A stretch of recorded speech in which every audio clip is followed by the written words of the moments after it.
Hi ladies and gentlemen, today is March 26th, 2017, and obviously there's some changes.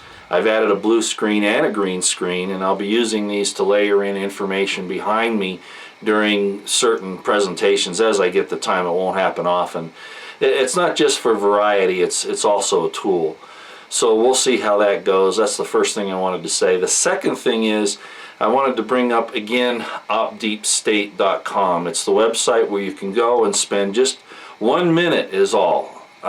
Once a day, or you can do it all together once a week, whatever you decide on.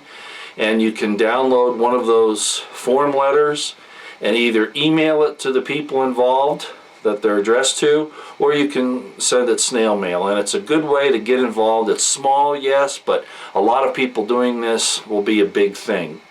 Letter writing doesn't normally make a big change, but right now, with all that's going on, and especially what these letters say, I think you'll find that they are in fact going to have an impact, especially when a lot of people are doing it, and it's so easy to do.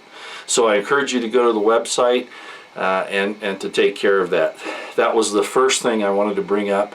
And again, I want to thank all of the people who have worked on OpDeepState.com. They've done some fantastic things. If you go there now, they've added some additional videos and some other information. And I suspect that they'll keep doing this during the course of all that's going on. And so, you know, they don't ask for you to do anything, but just to take a few minutes of your time and send those letters out. So please go to the website and look at it and get involved. We'd appreciate it. Now, the real subject matter of this video is a very interesting situation that's going on. You will all recall that our government officials at all levels, the Southern Poverty Law Center, a private center, and all of these Marxist leftist organizations have insisted that God be taken out of everything, okay? Especially Christianity. You know, take down the crosses, take down the 10 Commandments. You can't have, you know, the poor Marine who's being court-martialed for having nothing more than a biblical quote on her computer. We saw the situation where there was a retirement ceremony for a military member some time ago, and the speaker started talking about, you know, a little bit about religion, which you do in certain situations, especially at retirements and funerals and things like that. And the military removed him. Okay, people in uniform came up and removed him from speaking. We have the situation in schools, like I said, where if you have any mention of Jesus or whatever, they'll tell you to take it out of your child's essay or whatever, or if you talk about that in some way or another, they lower your grade or don't count it. We see at the universities and in other places, and I won't belabor this, I know you know what I'm talking about, where they say that it's improper to talk about Christianity. Okay, so the excuse is that it's government support for a religion. Well, first of all, the First Amendment says that Congress shall make no law respecting an establishment of religion, nor prohibiting the free exercise thereof. That's very critical. You have to be able to freely exercise. And while there's some things that need to be regulated, certainly, you know, killing, you know, human sacrifice, we're not going to put up with that. But I'm not going to go there today. There's another reason for this video, and it's going to be obvious to you when I finish here. I have said for a long time, and so have other people, that Islam is not a religion. That it masks itself as a religion, but it's actually a political movement. That's what it is. It's a political ideology masked as a religion. And I could explain some things to you about where Muhammad got that. And I've kind of hinted about it on a couple of videos, that this was something that he saw in the early stages of Christianity, and that he took some things from Christianity and took some things from the Jewish Talmud and combined them into a religion of force, which in fact is a political movement of force, just like communism, just like Marxism, just like Nazism, etc., etc. And some people would say capitalism, but anyway, you see my point. Okay, it's not a faith. Let's put it that way. It's not a faith that you can bring into your heart and into your mind and improve yourself as much as it is that if other people do not convert to it under an Islamicist order, that they can be punished with death for non-conversion. That's not just a spiritual system, ladies and gentlemen. That's politics. That's militarism. Okay, so at the beginning of this I said, remember all of these things the government said you can't have religion in schools. You can't have religion in schools. That's very, very important about what I'm going to say here in just a minute. Especially they won't let you talk about Christianity. That's really the number one thing. But technically, you know, they jump on anyone who's trying to say anything about religion, even handing out pamphlets on a college campus on some religion. Even Hare Krishnas, for that matter, okay, whatever. They look down upon that and they don't want you to do it, right?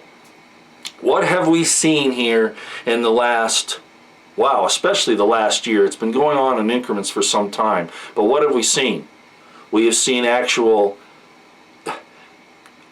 colonies, towns, cities that are primarily Muslim, fine, but they are not doing a Republican form of government guaranteed under the Constitution. They are trying to implement, and have in many places, implemented Sharia law, contrary to the constitutional republic's requirements, that the government will not, that the Congress will not make any law respecting an establishment of religion, or allowing that to happen at a government level. And we're seeing that happen here. Actual law, Sharia law, being used to replace constitutional law. It gets worse. In our public schools, we are now learning about Islam, about the pillars of Islam, about how to pray Islamic prayers. And they're doing it pretending that it's studying a religion. Now, the question we all ask is, can you imagine them talking about Christianity and teaching about, you know, the Beatitudes and about the crucifixion for the remission of sins, the suffering of Christ for the remission of sins, things like that? Can you see them saying, well, let's understand Christianity? Can you see that? No, of course not, because they'll say, we can't have religion in the schools. Here's my point. Do you see what's tacitly under the surface, but staring us right in the face here? What's happening? Did I not say Islam is a political, ideological movement? Basically a government by these imams that have power and authority everywhere they go and use force and violence to institute their political agenda, their power, their government. Did I not say that? So in effect, what these schools and governments, etc., are doing by allowing these prayer rooms in schools and government buildings, allowing discussions of Muslims and Islam in general, all of these things, allowing them to talk about it, the government is actually telling you that Islam is not a religion, that it is politics, that it is governmental. Otherwise, it could not be allowed, right? Do you see how they're doing this? It's subtle, but it's right in our face. All of the Christians and all of us are saying, this is wrong, you know, you won't let Christianity in here and won't let us talk about that, you know, but you allow the Muslims to do it, and they're not listening. Why? Because they know, in fact, that it is a political movement.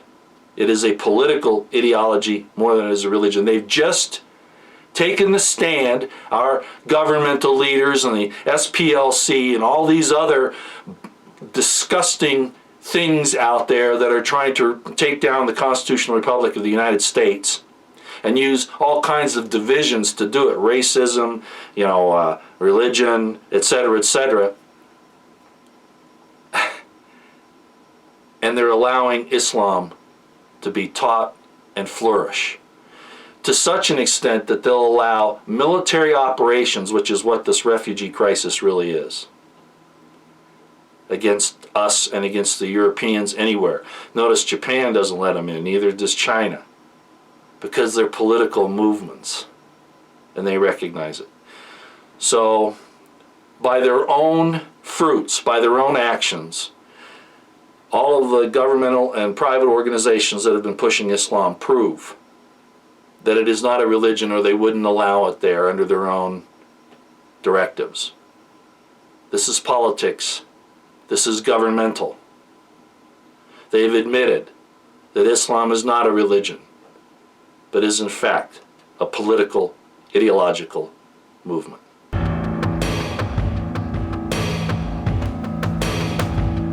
Thank you.